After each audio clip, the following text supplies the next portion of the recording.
Welcome, fellow engineers. Have you ever encountered challenges with complex engineering problems? If so, you've likely heard of FEM, the finite element method. It's a powerful numerical technique that's revolutionizing how we solve these challenges. Today, we're diving into one of the leading tools that harness this method, COMSOL Multiphysics. In this video, I'll be opening COMSOL for the very first time, guiding you through the software interface step by step. Whether you're completely new to COMSOL or looking to refresh your knowledge, this video is the perfect starting point for you. Stay tuned until the end, where I'll outline my exciting plans for this tutorial series designed to take you from a beginner to an expert. Let's get started and unlock the full potential of COMSOL together.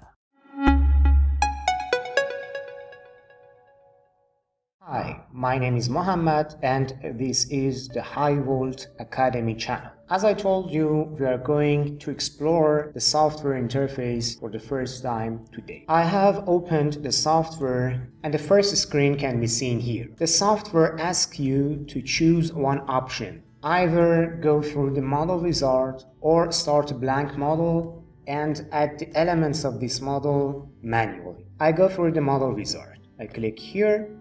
And the first step is to select the space dimension. As you can see, we have different options from 3D to 0D. Each problem should be solved in the proper space dimension. And the selection is yours. You as an engineer should decide what type of space dimension is the best for your problem. I have a separate video on understanding symmetries, which you can see later. You should choose one of these options. I go through 2D. And the next step would be the physics selection. Here you should select what type of physics equations you want to solve and what are your variables. You can see different modules here and also submodules. As an electrical engineer, we mainly work with the AC/DC, and here you can see some other categories. And here, for example, beneath the electrical fields and currents, you can see the electrostatics boundary elements, and electric currents. Notice that each physics has an acronym for itself. If you select one of them, you can see a very short description here, and if you click here on add or double click on the physics, you can add the physics to a problem. Notice that when you add a physics, you can see what is a dependent variables. For example, in the electrostatic, electric potential is the dependent variable and it is denoted with V. If you add another electrostatics, you can see that the electric potential is still the dependent variable, but the name of variable is different. It is possible to add several physics to your model because sometimes we want to study the interaction between different physics domains. Let's skip this part. I'll explain it in future projects. Let's remove the second electrostatics. When you have selected the proper physics, you go to the next level, which is the study. Here you should select the study which you want to be implemented on your model. For example, would you like to study your model in the frequency domain to see what is the model behavior versus frequency, or stationary, what happens when the system goes and reach the steady state, or what happens to the system during time.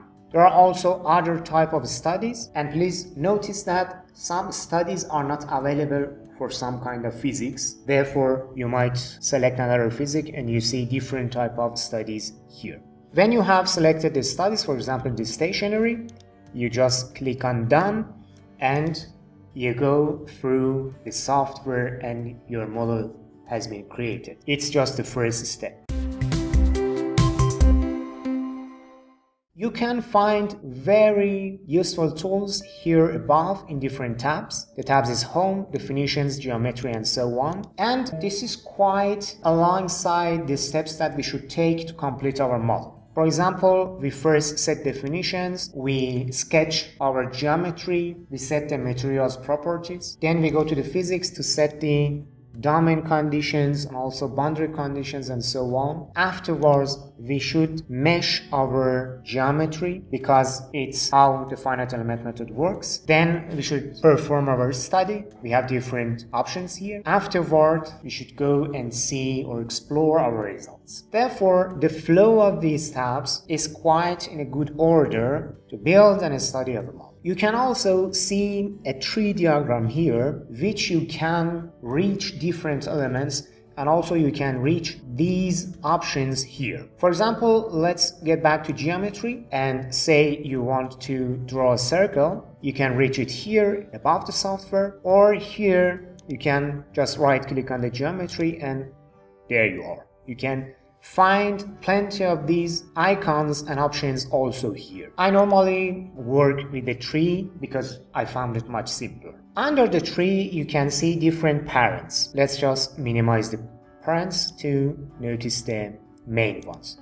Here you have the global definitions. In this part, we defined variables, equations, and so on, where we would like to use overall our model. Here is the component. The component is the model that you want to study. Notice that it is set component 1. This means that you can have more than one component in a single simulation file. The next step or the next parent is the study. You can see here study 1. Therefore, you can have different type of studies here. And the last step would be the results. When you open the global definitions, you can see here parameters that can be used in all of the components, and also you can see the materials here. Beneath the component, you can notice that the names of the tabs have been repeated here. You have your definition, there you are, this is definition, geometry, materials, and this is the name of the physics, electrostatic. And we defined anything we would like. If necessary here, we go through geometry to draw the geometry of our model, the simplified geometry maybe, and finally we select the build all to finalize our geometry. In the materials, we add the properties of the materials which are necessary for the software to solve the driving equations of that specific physics. And also here you can find electrostatics, which is the main physics that we have chosen in the last steps. If you just right click on this, you can just find the domain equations, the boundary equations, pairs, the point equations or conditions, and so on. You can add several options here. If you don't need an option, like an equation, condition, you can simply right click on it, disable it if you want to activate it later in time, or permanently delete it by clicking on delete.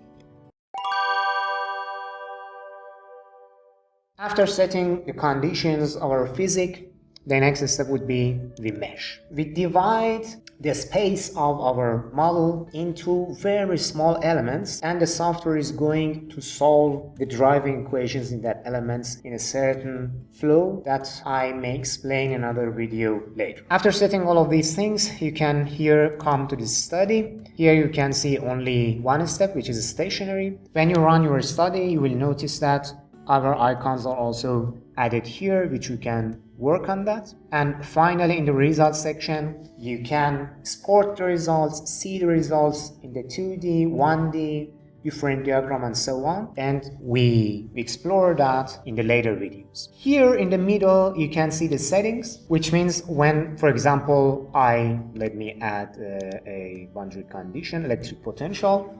This is a condition that set the potential to the line. And here in the setting, you can select what boundaries carry this equation or this condition, and also you can set your values. For example, 10 volts to the boundaries that it would like. In the first project that I explained, simulation of a parallel plate capacitor, you can explore many of these options and how they work. So here is the settings window.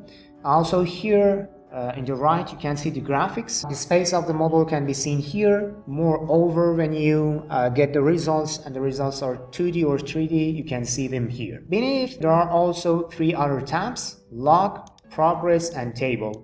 When you want to export results in the tabular form, you can find them here. The progress activates during the simulation, which you can see some information about the processing, and also log tells you some lines that have generated from the software explaining what has happened before. Okay, and please notice that there might be other windows adding here. For example, if you are on the material, one of the options is to add the material from the library, the COMSOL library. When you select this, you can see that an extra window is opened here, which you can explore. If you click on this little triangular, you can set the float, and the window pops out where you can maximize it, make it bigger, and work with this better.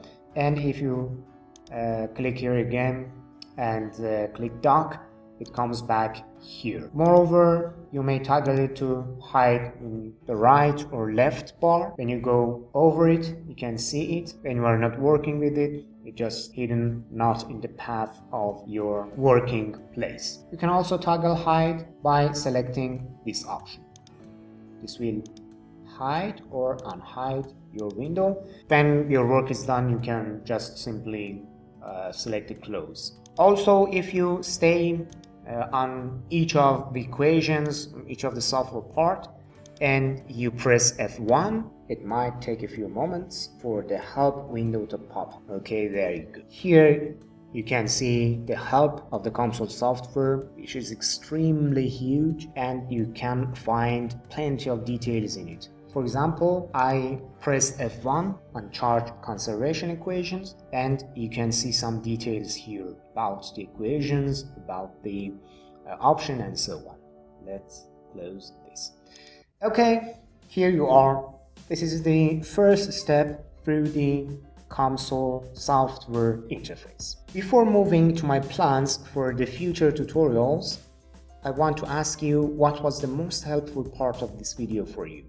Let me know in the comments. Moreover, if you found this video helpful, give it a thumbs up, don't forget to subscribe and hit the notification bell so you never miss an update. What am I going to do in this series of tutorials? I want to set different projects in the COMSOL Multiphysics and start from scratch to the end of that project. What you can find in the future in these tutorials include these points: the current distribution in a bus bar, and also the resistor calculation of the resistance of an earth electrode, electric field calculation of a surge resistor, also the leakage current calculation, electric field and potential calculation around an insulator string, calculation of stray capacitances, modeling of a simple transformer including the core saturation, calculation of the mutual inductances, eddy currents, mechanical forces due to short-circuit currents, turn-to-turn short circuit in the winding of a transformer, a project with permanent magnet, how to couple electrical circuit to our model, how to model the magnetic switches, a short project on the particle tracing, and also few simple projects on mechanical aspects like the vibrations in the vicinity of an electric field, temperature distribution in a surge resistor, induction heating, heat transfer through a heatsink, and several other projects. I hope that you enjoy these series and we'll learn together plenty of new points. Stay tuned, be safe, and wait for my next video.